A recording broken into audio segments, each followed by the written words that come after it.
So maybe now would be a good time to create another form that mirrors this, Yes. but just for those soil scientists, et cetera, et cetera, et cetera. I think that'd be great. Think you do that, George? Yes, sir. All righty. No, Dear God. That is the worst phone ring I've ever heard. That's... oh. Got everybody's attention though, didn't it? Starship Enterprises Who calling. knows how to use the Wait for the flashing light. That's right. I did. Oh, Because my. I work in a noisy environment and need something that I can actually hear. Oh, boy. What I can really hear. Sorry. I turned mine off. No phones Yeah, will I work. forgot to. So, George, if you could create that new form, let's not talk about striking number 2 until the new form is created to make sure that it's got everything we want. Okay, so the only, did we? And then 11 would be modified to point to that, we refer to that new form as Right. patch address form. Right. Did we vote on the changing the capital T to lowercase t yet? Yes. Yeah. Yes, okay. We don't need to vote on it again. So I think that's all we need to do for this tonight, unless anybody else has suggestions. I have suggestions. Yes, sir. What suggestion do you have? I do apologize that I haven't been totally up to speed on this, and I haven't been here. Hopefully that will be rectified in the future. Your conditional use permit, when he's filling this out, where on here does it say what it's for? Very last one. Last page, yeah. Number 14. It says, please describe the intent of this. Wait, no, that's not the intent. That was include a map, structures. Hold on a minute. It's in the beginning, isn't it? It's one of the first questions. Yeah, we go. Number 4. Yeah. Desired conditional uses: new, revised, renewed. Okay, Number 4, so A through H. what I put is a one-line use. That doesn't really tell me what the use is going to be for. Well, there's only what we're thinking of is, you know how in the zoning there's the list in Appendix E, Yep. and then But what it the doesn't tell you the scope of the list. right. And so later in the document, at the very end, number 14 says, please describe the intent of this activity or land use for which you're applying. So that gives the applicant a chance to describe what they're going to do with the use.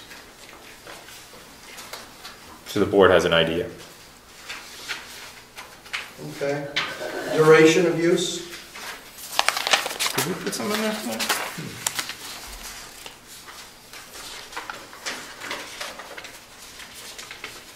You know, I don't think we put anything on that.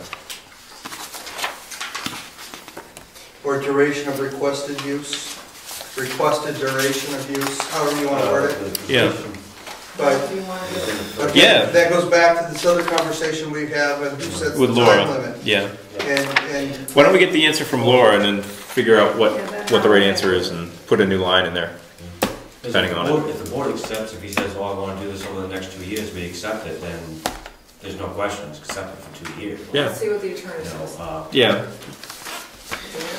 I Okay. think the general guideline is 1 year if the application is otherwise specified by the governing body. All right, back to the agenda. Item 6C, site plan review regulations, discussion of possible changes. I'm not ready to have that conversation, unfortunately. So we'll move right along to number 7. New business, Ed Comeau, presentation of 5-year SRPC economic development strategy. I hope everybody isn't exhausted from that last interview. I I am. got this down to about 5 minutes, so see if I can convey this information in 5 minutes. Talk fast, huh? Set up my stuff.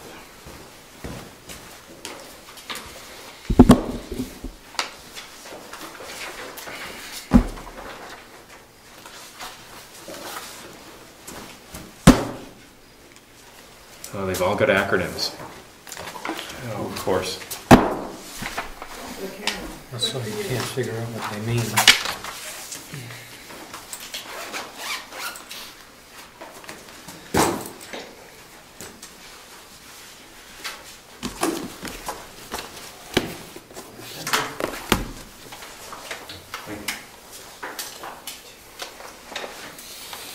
Thanks, thank you. Is this comprehensive all the same thing? Okay.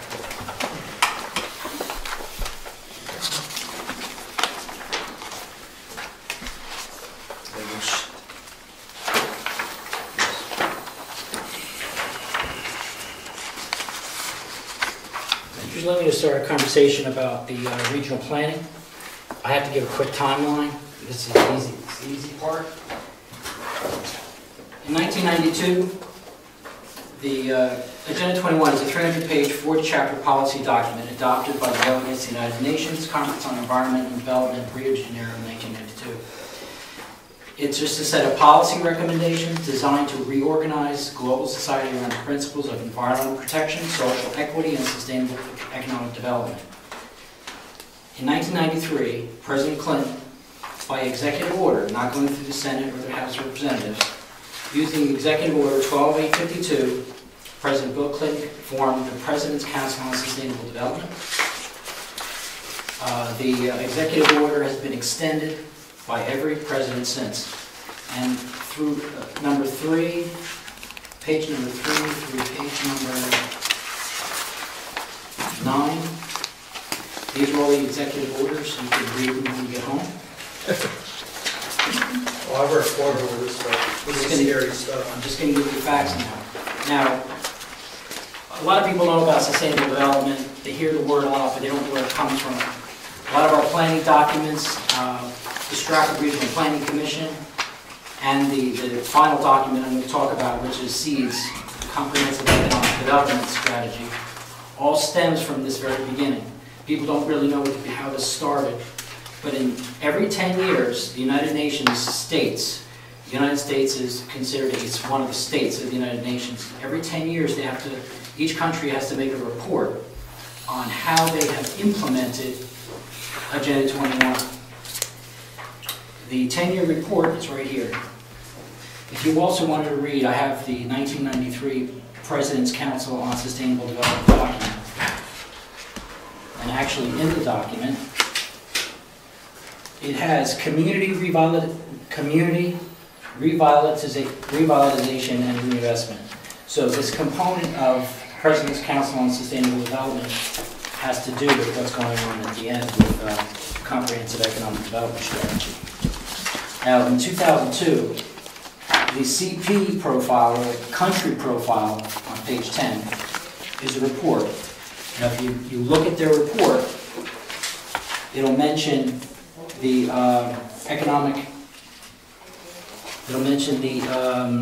Economic Development Administration, which was formed by the President's Council on Sustainable Development. And the whole document's here. So this is the timeline from when it started. And finally, we have SEEDS, which is the Comprehensive Economic Development Strategy. Now, if you go back to 2002, if I take excerpts out of here, you'll see it. The U.S. on page 6 and 7, 144, it says the U.S. Department of Commerce's Economic Development Administration. I'm sorry, could you slow down? You said 6 and 7. I'm sorry, I'm on page 11. Oh, I'm sorry. Hold on a moment. Let me just catch up. You're moving kind of quick. Go ahead. You got the floor. Yeah, on page 11, it's the excerpts from the 10-year progress report.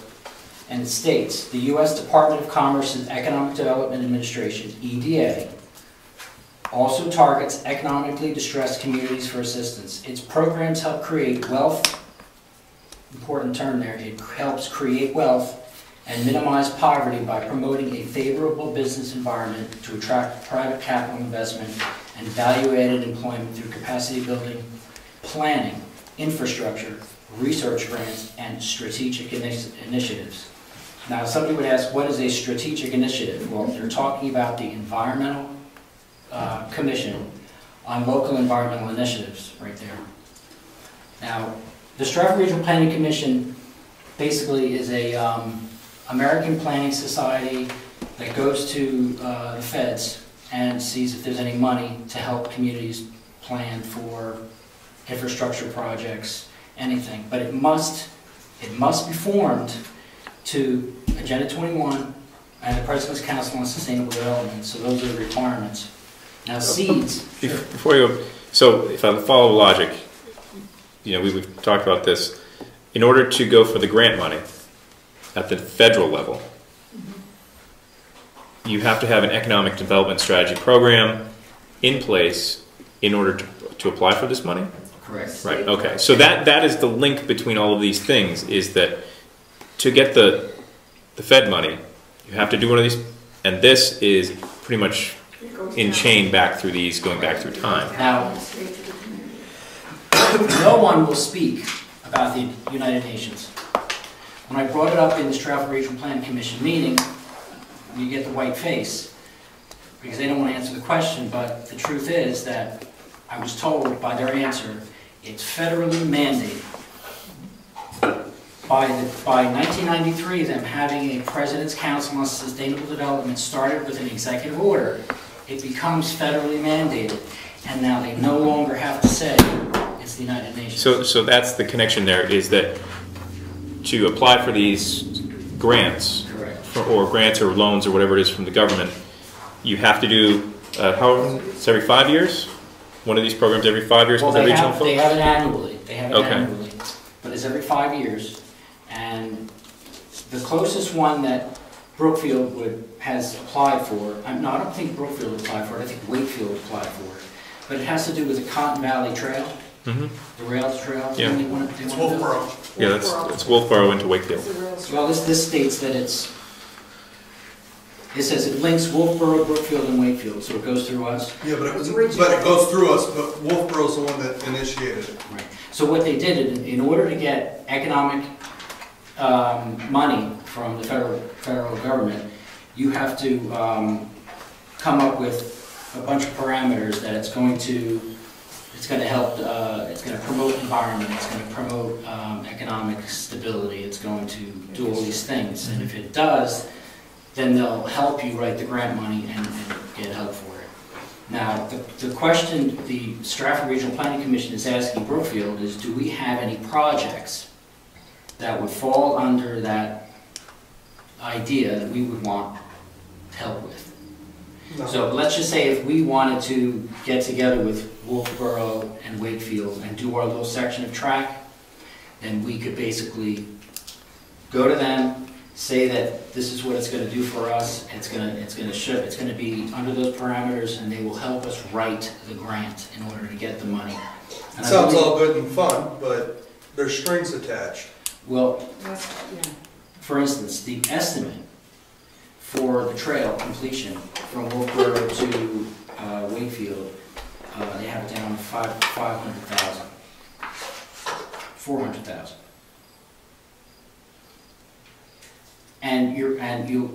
The requirements were that it's economic development, agriculture quality of place, regional collaboration, and resource and environment. So it's if you have those items there, they'll help you do the application. So I don't understand how that trail creates wealth, minimizes poverty by promoting a favorable business environment to attract private capital investment, etc. I don't It understand how the As heck long as the it, trail falls into this thing. as long as it fosters the guidelines set forth on the President's Council on Sustainable Development, Job growth. and fosters sustainable development, and fosters sustainable economic development. So what if Brookfield thinks that the best way to achieve those goals is to reduce our citizens' federal taxes that are going to stupid grants like that? How does that fall into all of this? Or it doesn't? Can we tear out a track? Outside. Scrap the track project. Now, Because we don't own the track. No, I'm not, but it's like, it's crazy. That's not It seems crazy to me Well, that we're gonna tax the people of Brookfield, send it to the federal government, lose 90% of it to the bureaucracy, have that 10% come back and build a trail, which, Then you can yes, hire it creates jobs for the people that are building the trail, and right? bicycle people. And, I mean, it's a nice trail, I've used it, right? I think it's a great trail, but I don't understand why that would fit with what Brookfield would want. People in Wolfboro could now have access to Wakefield, they come down the tracks and shop or something. Yeah, they could walk over to Miss Wakefield Diner. Yeah. They should reopen the trail, right?